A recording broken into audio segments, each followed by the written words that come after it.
आप सभी को मेरा नमस्कार। मैं किशोर कुमार साहू। आप देख रहे हैं इंजीनियरिंग मैकेनिक्स के वीडियो सीरीज़। इस सीरीज़ के आज के लेक्चर में हम लोग डिस्कस करेंगे resolution and composition of forces. पहले डिस्कस करते हैं रिजोल्यूशन ऑफ फोर्सेस के बारे में।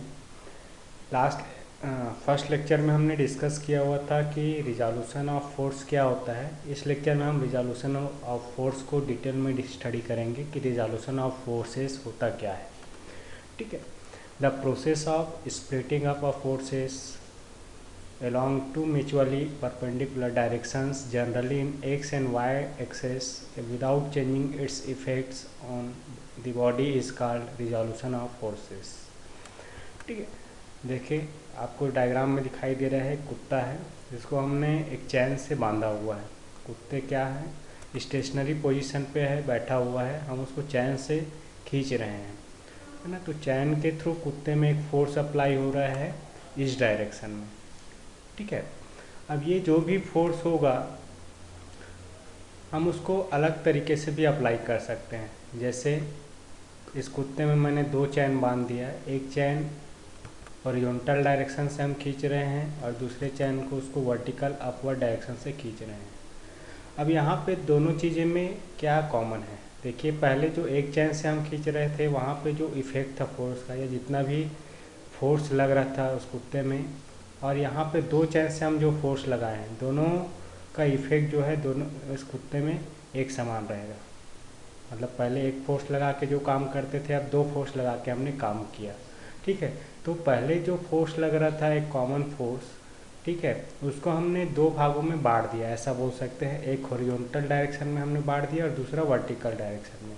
तो इस तरीके का जो प्रोसेस होता है इसी को हम लोग बोलते हैं रिजोल्यूशन। तो रिजोल्यूशन ऑफ फोर्स का मतलब क्या होता है, कोई भी फोर्स है ना, उसको हम दो एक्सिस में तोड़ते हैं और ये दोनों एक्सिस एक दूसरे के परपेंडिकुलर होता है ना। ज़्यादातर केस में इसको हम एक्स एक्सिस हॉरिजॉन्टल एक्सिस लेते हैं और वाई एक्सिस वर्टिकल एक्सिस लेते हैं, लेकिन ज़रूरी नहीं है कि हमेशा ये हॉरिजॉन्टल या वर्टिकल ही हो। हम किसी भी डायरेक्शन में एक्सिस को ले सकते हैं, लेकिन इसमें कंडीशन होना चाहिए कि ये दोनों एक्सिस एक दूसरे के परपेंडिकुलर होना चाहिए। ज़्यादातर केस में हम सहूलियत के लिए हॉरिजॉन्टल और वर्टिकल डायरेक्शन में ही इसको हम स्प्लिट करते हैं या डिवाइड कर देते हैं। ठीक है। तो ये जो प्रोसेस है यही रिजोल्यूशन ऑफ फोर्स कहलाता है। तो ये दोनों जो फोर्स है का जो इफ़ेक्ट है कुत्ते में वो कॉमन है, दोनों फोर्स का इफेक्ट कॉमन। तो जो भी इफ़ेक्ट है बॉडी में उस फोर्स का वो चेंज नहीं होना चाहिए। इस तरीके से हम जब स्प्लिट कर देते हैं फोर्स को, डिवाइड कर देते हैं, तब वो रिजोल्यूशन ऑफ फोर्स कहलाता है। Resolution of forces is the method in which process of breaking a force into a two components basically horizontal and vertical components, है ना। कोई भी फोर्स है उसको हम दो पार्ट में डिवाइड करते हैं, ब्रेक करते हैं, है ना, दो कंपोनेंट में ब्रेक करते हैं। और ये जो कंपोनेंट होता है वो या तो हॉरिजॉन्टल में होता है या वर्टिकल में, है ना। दोनों जो एक्सिस बन रहे हैं हॉरिजॉन्टल और वर्टिकल एक्सिस एक दूसरे के परपेंडिकुलर होना चाहिए। जैसे कि हम देखते हैं ये डॉग है, इसमें एक पी पॉइंट पे हमने एक फोर्स लगाया है ना, एफ। अब ये फोर्स के जगह पे हम इसको हॉरिजॉन्टल डायरेक्शन में स्प्लिट कर सकते हैं एफ एच और एक वर्टिकल डायरेक्शन में एफ पी। तो एफ एच क्या है, इस फोर्स एफ का जो हम फोर्स लगा रहे हैं उसका हॉरिजॉन्टल कंपोनेंट है। F H is the horizontal component of F and F B is the vertical component of force F. इस तरीके से हम एफ को न लिख के अगर केवल एफ एच और एफ बी को लिखे तो चलेगा, क्योंकि जो काम केवल एफ कर रहा था अब वही काम एफ एच और एफ बी मिलके करेगा। तो यही प्रोसेस कहलाता है स्प्लिटिंग ऑफ फोर्स या रिजोल्यूशन ऑफ फोर्स या breaking of force into two components. ठीक है। कोई भी फोर्स के दो कंपोनेंट में तोड़ना है, एक हॉरिजॉन्टल कंपोनेंट होगा और एक वर्टिकल। ठीक है। इसको और अच्छे से हम लोग डिस्कस करते हैं। मान लो एक पॉइंट है जिस पे फोर्स एफ अप्लाई हो रहा है, इस फोर्स को मैंने हॉरिजॉन्टल डायरेक्शन से स्प्लिट कर दिया एफ एच और ये वर्टिकल डायरेक्शन में मैंने स्प्लिट कर दिया एफ बी। तो ये जो कंपोनेंट्स है एफ एच और एफ बी, ये एफ के दो कंपोनेंट है, एफ एच हॉरिजॉन्टल कंपोनेंट और एफ बी वर्टिकल कंपोनेंट। तो यहाँ पे जो फोर्स एफ लग रहा है, मान लो उसका एंगल दिया है हॉरिजॉन्टल से थीटा डिग्री, ठीक है। तो ये जो कंपोनेंट डिवाइड होता है एफ एच और एफ बी, ये फोर्स एफ के साथ एक रेक्टेंगल फॉर्म करता है।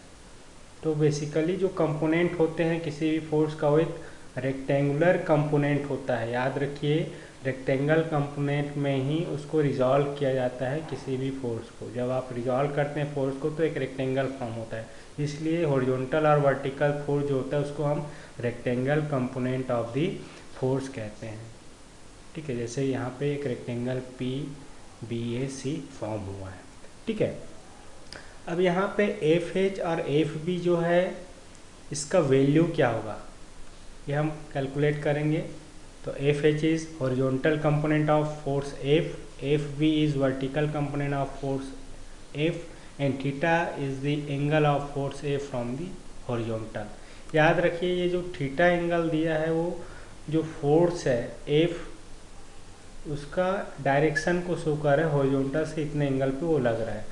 जरूरी नहीं है कि ये एंगल हॉरिजॉन्टल से हो सकता है ये वर्टिकल से भी हो, है ना, वर्टिकल से भी एंगल दे सकते हैं या पता रहता है। तो मान लो इस कंडीशन में हम अभी ले रहे हैं कि हॉरिजॉन्टल से थीटा डिग्री पे ये फोर्स का एंगल है। तो यहाँ पे देखिए ट्राइंगल पी ए बी से, पी ए बी, अब देखिए पी ए बी ट्राइंगल से क्या हो जाएगा, एक राइट ट्राइंगल है, तो राइट ट्राइंगल में हमें एक रिलेशन मिलेगा cos theta is equal to P B upon P A, है ना। Cos theta is equal to आधार बटा कर्ण। तो इस फॉर्मूले का यूज़ के हम cos theta is equal to P B by P A ऐसा हम कर सकते हैं। तो अब पी ए का मान जो क्या है, एफ है, एफ है, पी ए का मान क्या है, एफ है। तो पी ए की जगह एफ रख दीजिए, तो फाइनली पी बी हमें मिलेगा F cos theta. P B क्या है, एफ एच है, हॉरिजॉन्टल कंपोनेंट है, तो F H is equal to हमें मिल जाएगा एफ कॉस थीटा, ठीक है। तो हॉरिजॉन्टल कंपोनेंट यहाँ पे क्या मिला, एफ कॉस थीटा मिला, एफ एच का वैल्यू इतना इसका मान होगा। वैसे ही इसी ट्राइंगल से हम ले सकते हैं sine theta is equal to A B upon P A, लंब बटा कर्ण, ए बी अपान पी ए। तो यहाँ पे पी ए का मान तो पता है, एफ है, ये ए बी का मान क्या है, ए बी पी सी के बराबर होगा, और पी सी क्या है, एफ बी है। तो यहाँ पे पी ए की जगह एफ रख दीजिए, पी सी की जगह ए बी की जगह पी सी, और पी सी की जगह हम एफ बी रख सकते हैं। तो फाइनली यहाँ से हमें F B is equal to मिलेगा एफ साइन थीटा, जो कि एक वर्टिकल कंपोनेंट का वैल्यू है यहाँ पे, ठीक है। तो ये एफ साइन थीटा, इसलिए इस डायग्राम को देखिए, फोर्स हॉरिजॉन्टल से एंगल बना रहा है थीटा। तो यहाँ पे हॉरिजॉन्टल कंपोनेंट एफ एच क्या होगा, कॉस थीटा कंपोनेंट होगा, एफ कॉस थीटा, इसलिए कॉस थीटा कंपोनेंट भी होगा। और यहाँ पे वर्टिकल कंपोनेंट किसके बराबर है, एफ साइन थीटा, मतलब फोर्स का साइन थीटा कंपोनेंट होगा। इसका मतलब ये है कि ये फोर्स जिसके साथ एंगल बनाता है, जिसके साथ मतलब हॉरिजॉन्टल के साथ एंगल या वर्टिकल के साथ, जिस किसी लाइन के साथ भी एंगल बना रहा हो, उससे वो कॉस थीटा कंपोनेंट बनाता है। जैसे यहाँ हॉरिजॉन्टल से एंगल है तो यहाँ horizontal component cos theta component होगा। अगर ये वर्टिकल से एंगल रहता है तो यहाँ पे कॉस थीटा कंपोनेंट होगा। लेकिन ये एंगल हॉरिजॉन्टल से है तो horizontal component cos theta component होगा, एफ कॉस थीटा, और वर्टिकल कंपोनेंट होगा एफ साइन थीटा, ठीक है। तो एंगल किससे बना रहे हैं उसके हिसाब से ये कॉस थीटा कंपोनेंट और साइन थीटा कंपोनेंट होता है। इस तरीके से हम फोर्स के कंपोनेंट को फाइंड आउट कर सकते हैं, ठीक है। जैसे कि यहाँ पे देखिए ये डॉग है, अब इसको हम केवल एक ही फोर्स लगा रहे हैं, हॉरिजॉन्टल डायरेक्शन में फोर्स एक ही चैन से हॉरिजॉन्टल डायरेक्शन में हम पुल कर रहे हैं, तो इसका कंपोनेंट क्या होगा। अब ये फोर्स हॉरिजॉन्टल डायरेक्शन में है, इसका मतलब क्या कि हॉरिजॉन्टल डायरेक्शन में है तो हॉरिजॉन्टल से कितना एंगल बनाएगा, 0 डिग्री एंगल बनाएगा, ठीक है। थीटा का मान 0 है। तो यहाँ पे आप हॉरिजॉन्टल कंपोनेंट देखेंगे एफ कॉस थीटा इस फोर्स एफ का, तो हमें क्या मिलेगा, F cos zero is equal to F मिल जाएगा, कॉस जीरो का मान 1 होता है तो फाइनली हॉरिजॉन्टल कंपोनेंट क्या है, एफ है, जो फोर्स लग रहा है वही हॉरिजॉन्टल कंपोनेंट है। हॉरिजॉन्टल फोर्स अगर लग रहा हो तो उसका हॉरिजॉन्टल फोर्स एफ ही होता है। लेकिन वर्टिकल फोर्स देखेंगे तो यहाँ पे एफ भी एफ साइन थीटा होता है। अब साइन थीटा जीरो रखोगे तो ये वैल्यू जीरो होगा, मतलब हॉरिजॉन्टल फोर्स अप्लाई कर रहे हैं तो उसका वर्टिकल फोर्स क्या हो, वर्टिकल कंपोनेंट क्या होगा, जीरो होगा। कोई भी हॉरिजॉन्टल फोर्स लग रहा हो तो उसको वर्टिकल कंपोनेंट हमेशा जीरो होता है। वैसे ही मान लो इसमें वर्टिकली हम पुल कर रहे हैं, एक ही फोर्स अप्लाई हो रहा है एफ, अब इसका हॉरिजॉन्टल से ये एंगल थीटा डिग्री बनाएगा ना, ये हॉरिजॉन्टल से थीटा डिग्री है ना 90 डिग्री होगा, वर्टिकली पुल कर रहे तो ठीक है। तो इसका हॉरिजॉन्टल कंपोनेंट क्या होगा, F is equal to F cos 90 और कॉस 90 का मान जीरो। तो यहाँ पर हॉरिजॉन्टल कंपोनेंट क्या हो जाएगा, जीरो, मतलब ऊपर की तरफ हम फोर्स लगा रहे हैं तो उसका हॉरिजॉन्टल कंपोनेंट हमेशा जीरो होगा, उसका कोई हॉरिजॉन्टल कंपोनेंट नहीं होगा, बल्कि वर्टिकल कंपोनेंट क्या होगा, एफ साइन 90 और ये एफ के बराबर ही होगा, मतलब जो फोर्स लग रहा है वही उसका वर्टिकल कंपोनेंट होगा। तो इस तरीके से हम फोर्स को रिजॉल्व कर सकते हैं, मतलब हॉरिजॉन्टल डायरेक्शन में अगर फोर्स लग रहा हो तो उसका केवल हॉरिजॉन्टल कंपोनेंट होगा, वर्टिकल डायरेक्शन में कोई फोर्स लग रहा हो तो केवल वर्टिकल कंपोनेंट होगा। हॉरिजॉन्टल और वर्टिकल नहीं है, किसी एंगल पे है, थीटा डिग्री एंगल पे है, तब ही उसका हॉरिजॉन्टल और वर्टिकल दोनों कंपोनेंट होंगे, जिसका फार्मूला हमने ऊपर डिस्कस किया हुआ है। आई होप कि ये कॉन्सेप्ट आपको क्लियर होगा, कैसे हम रिजॉल्व कर सकते हैं फोर्स को। कुछ एग्जांपल से हम समझते हैं। एग्जांपल नंबर 1, जैसे ये टेबल है, यहाँ पे एक पुल्ली लगा हुआ है, पुल्ली में एक रोप रस्सी से ऊपर m1 का मास रखा हुआ है टेबल पे और नीचे m2 मास यहाँ पे लटका हुआ है। यहाँ पे m1 मास ज़्यादा है, m2 कम है ना, m1 मास ज़्यादा है, m2 कम है, ठीक है, इसलिए ये क्या है, स्टेशनरी पोजीशन पे है।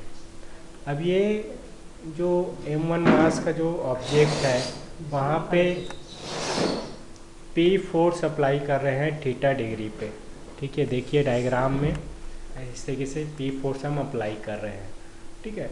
तो यहाँ पे किसी भी बॉडी को आप फोर्स लग रहा है तो फोर्स को रिजॉल्व करने के लिए हम उसका फ्री बॉडी डायग्राम बनाते हैं। तो सबसे पहले m1 मास पे हम फ्री बॉडी डायग्राम ड्रॉ कर लेते हैं। ये x एक्सिस है और ये y एक्सिस है, जिस एक्सिस में हमें फोर्स को रिजॉल्व करना है, ठीक है। तो सभी फोर्स को हम लोग शो करते हैं फ्री बॉडी डायग्राम ड्रॉ करके। ये फोर्स थीटा डिग्री पे अप्लाई हो रहा है P, ठीक है।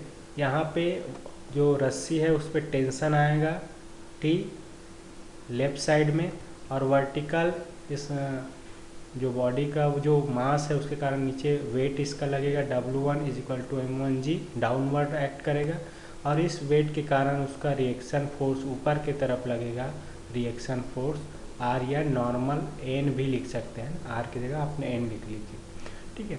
तो ये इस तरीके से फोर्स इसमें क्या है, एक्ट कर रहा है, ठीक है। तो यहाँ पे आप देखिए कि सभी फोर्स को देखना है कि वो हॉरिजॉन्टल और वर्टिकल लाइन पे आ रहा है कि नहीं। तो आप देखिए वेट फोर्स जो है वर्टिकली डाउनवर्ड आ रहा है, वाई एक्सिस पे ही है इसका line of action. Normal force upward है, ये भी वाई एक्सिस पे ही है। टेंशन फोर्स देखिए एक्स एक्सिस पे इधर है ना। ये तीन फोर्स क्या है, वर्टिकल और हॉरिजॉन्टल लाइन पे है, तो इसको रिजॉल्व करने की ज़रूरत नहीं है। ऐसे फोर्स जिसका लाइन ऑफ एक्शन वाई और एक्स एक्सिस पे, उसको रिजॉल्व करने की ज़रूरत नहीं रहता। ऐसे फोर्स जिसका लाइन ऑफ एक्शन एक्स और वाई एक्सिस पे नहीं है, किसी अदर एक्सिस में, किसी अदर लाइन पे है, तो उसको रिजॉल्व करना है। जैसे यहाँ पे फोर्स पी को देखिए, force P x axis horizontal axis से थीटा डिग्री पे है, तो इस पी को हम रिजॉल्व करेंगे। तो पी हॉरिजॉन्टल से थीटा डिग्री कोण बना रहे हैं, तो इसका हॉरिजॉन्टल कंपोनेंट क्या हो जाएगा, एक्स पे पी कॉस थीटा। जब आप रिजॉल्व कर रहे हैं तो इसका वैल्यू मिलेगा पी कॉस थीटा, लेकिन डायरेक्शन क्या होगा, देखिए जिधर पी का डायरेक्शन है उसी तरफ ही इसका डायरेक्शन होगा। याद रखिए मैग्नीट्यूड और डायरेक्शन दोनों चीज़ों को आपको डिफाइन करना है। मैग्नीट्यूड पी कॉस थीटा है, लेकिन डायरेक्शन होगा ये पी का जो डायरेक्शन है उसी तरफ, एक्स के तरफ, पॉजिटिव एक्स तरफ इसका डायरेक्शन। ये उसका हॉरिजॉन्टल कंपोनेंट। वर्टिकल कंपोनेंट ऊपर आएगा पी का, देखिए यहाँ पे ये हो जाएगा P sine theta, upward direction में, ये पी के डायरेक्शन में ही अपवर्ड डायरेक्शन में इसका डायरेक्शन होगा। तो इस तरीके से पी फोर्स को हमने रिजॉल्व कर लिया दो कंपोनेंट। अब सारे फोर्स का होंगे एक्स और वाई एक्सिस में आ गया, है ना। यहाँ पे आपको पी को लिखने की ज़रूरत नहीं है, ना ही थीटा को, क्योंकि इस पी को हमने पी साइन थीटा और पी कॉस थीटा के फॉर्म में लिख दिया है, इसलिए पी को लिखने की ज़रूरत नहीं है, क्योंकि यहाँ पे पी जो काम कर रहा था उसको वो काम पी साइन थीटा और पी कॉस थीटा मिलके करेगा। ठीक है, तो इस तरीके से फोर्स को हम रिजॉल्व करते हैं। यहाँ पे फोर्स पी को हमने रिजॉल्व किया। ये हॉरिजॉन्टल एक्सिस और वर्टिकल एक्सिस में हमने फोर्स को रखा। अब हर बार ऐसा ज़रूरी नहीं है कि केवल हॉरिजॉन्टल और वर्टिकल एक्सिस हो, कभी कभी सिचुएशन ऐसा आ जाता है कि उसको हम हॉरिजॉन्टल और वर्टिकल एक्सिस में नहीं कर पाते हैं या नहीं कर सकते, क्योंकि ऐसा करना थोड़ा डिफ़िकल्ट हो जाता है। जैसे नेक्स्ट एग्जांपल में समझते हैं। ये इस तरीके से एक बॉडी M1 और M2 है। M1 एक इंक्लाइन प्लेन पे रखी हुई है इस तरीके से, थीटा डिग्री इंक्लाइन प्लेन पे। अब ये M1 बॉडी पे M1 मास ज़्यादा है M2 से, तो ऑब्वियस सी बात है स्टेशनरी पोजीशन पे है, स्टैटिक कंडीशन पे है। तो ये M1 मास का जो बॉडी है उसका वेट डाउनवर्ड एक्ट करेगा। W1 = M1g। ये फ्री बॉडी डायग्राम हम ड्रॉ कर लेते हैं। ये जो वेट होता है अगर इंक्लाइन प्लेन में रखा है तो ये नॉर्मल जो लाइन है उससे थीटा डिग्री होता है। ये थीटा जितना इंक्लाइन है उतना एंगल यहाँ पे बनाता है। और इसी डायरेक्शन में एक रिएक्शन फोर्स लगेगा, सपोर्ट है, सिंपल सपोर्ट है तो एक ही रिएक्शन फोर्स आएगा R। और इसके अलावा यहाँ पे एक टेंशन फोर्स आएगा रस्सी के कारण, है ना, ये T इस तरफ। ठीक है, अब देखिए यहाँ पे जो फोर्स लग रहा है ये इंक्लाइन प्लेन पे रखी हो, तो ऐसे प्लेन को हम हॉरिजॉन्टल और वर्टिकल डायरेक्शन में रिजॉल्व नहीं कर सकते, क्योंकि यहाँ पे अगर हम रिजॉल्व करें तो देखिए कि ये जो सभी फोर्स है R, T और ये W, है ना, तो यहाँ पे अगर हॉरिजॉन्टल और वर्टिकल फोर्स को हम रिजॉल्व करें तो T और R दोनों को आपको रिजॉल्व करना पड़ेगा, और ये एंगल भी आपको पता होना चाहिए। तो यहाँ पे थोड़ा कॉम्प्लिकेट हो जाएगा, है ना, ज़्यादा दो फोर्स को आपको रिजॉल्व करना पड़ेगा। इससे अच्छा हम क्या करते हैं कि एक्स और वाई एक्सिस किसको मानते हैं, ये प्लेन के इंक्लिनेशन को, प्लेन के पैरेलल हम एक्स एक्सिस मान लेते हैं और उसके परपेंडिकुलर वाई एक्सिस, ना, प्लेन सरफेस जो है इंक्लाइन प्लेन सरफेस उसके पैरेलल एक्स एक्सिस और उसके परपेंडिकुलर वाई एक्सिस। तो ये एक्स और ये वाई एक्सिस दोनों एक दूसरे के 90 डिग्री है, इन दोनों एक्सिस पे ही इसको रिजॉल्व करना है।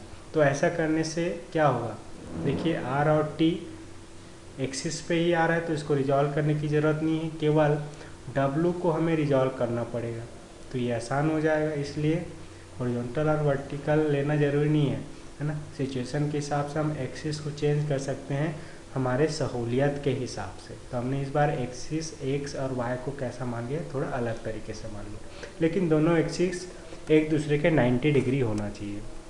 अब यहाँ पे देखिए W1 को आपको रिजॉल्व करने की ज़रूरत है। ये थीटा एंगल बना रहा है वाई से, वाई एक्सिस से, वर्टिकल एक्सिस से, वाई से।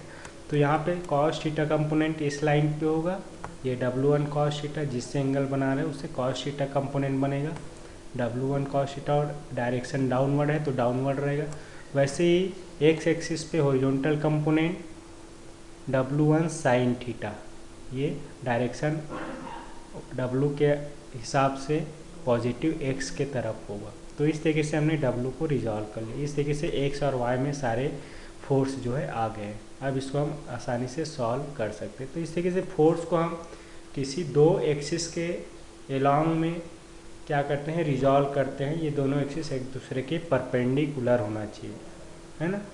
ज़्यादातर केस में ये हॉरिजॉन्टल और वर्टिकल एक्सिस होते हैं। आई होप कि रिजॉल्यूशन ऑफ फोर्स आपको समझ में आया होगा। ठीक है, आगे हम बात करते हैं कंपोजिशन ऑफ फोर्स के बारे में। कंपोजिशन ऑफ फोर्स रिजॉल्यूशन का जस्ट अपोजिट है। रिजॉल्यूशन में हमने क्या किया, एक फोर्स को दो भागों में तोड़ा, है ना, दो फोर्स के फॉर्म में डिवाइड किया।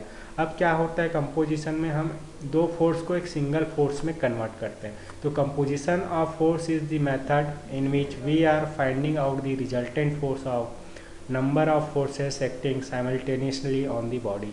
किसी भी बॉडी पे बहुत सारे फोर्स एक्ट कर रहे हैं, तो उन सभी फोर्स का एक साथ मिला के एक फोर्स में कन्वर्ट करते हैं, जो कि उसका रिजल्टेंट फोर्स कहलाता है, या नेट फोर्स भी आप बोल सकते हैं। तो ये रिजल्टेंट फोर्स जो होता है वही कहलाता है कंपोजिशन ऑफ फोर्स। जैसे इस कुत्ते पे हम दो फोर्स लगा रहे हैं, एक हॉरिजॉन्टल डायरेक्शन में, एक वर्टिकल डायरेक्शन में, F1 F2। अब इन दोनों के जगह पे हमने क्या किया, एक सिंगल फोर्स अप्लाई किया। जो पहले दो फोर्स काम कर रहा था वहाँ पे हमने सिंगल फोर्स से काम किया, दोनों का एक ही काम हो रहा है दोनों पे, तो ये दोनों बराबर इफेक्ट लगाएगा। ठीक है, ये F1 फोर्स है, F2 फोर्स है। ठीक है, इन दोनों को मिला के हमने एक सिंगल फोर्स में कन्वर्ट कर दिया F में, जो कि F क्या है, resultant of F1 F2। F force क्या है, resultant of F1 and F2। मतलब जो काम F1 F2 मिल के कर रहा था वो अकेले F करेगा, तो ये कहलाता है रिजल्टेंट, इसी को हम बोलते हैं कंपोजिशन ऑफ फोर्स। ठीक है, एक्चुअली में ये जब आप सॉल्व करेंगे तो ये एक रेक्टेंगल फॉर्म होगा, है ना, लॉ ऑफ पैरेललोग्राम या लॉ ऑफ ट्रायंगल, आप रेक्टेंगल बोल सकते हैं, रेक्टेंगल कंपोनेंट होते हैं। ठीक है, तो इस तरीके से ये कंपोजिशन ऑफ फोर्स होता है। इसको आगे नेक्स्ट लेक्चर में और डिटेल में स्टडी करेंगे। इस लेक्चर में इतना ही। Thank you for watching this video, keep smiling. Thank you.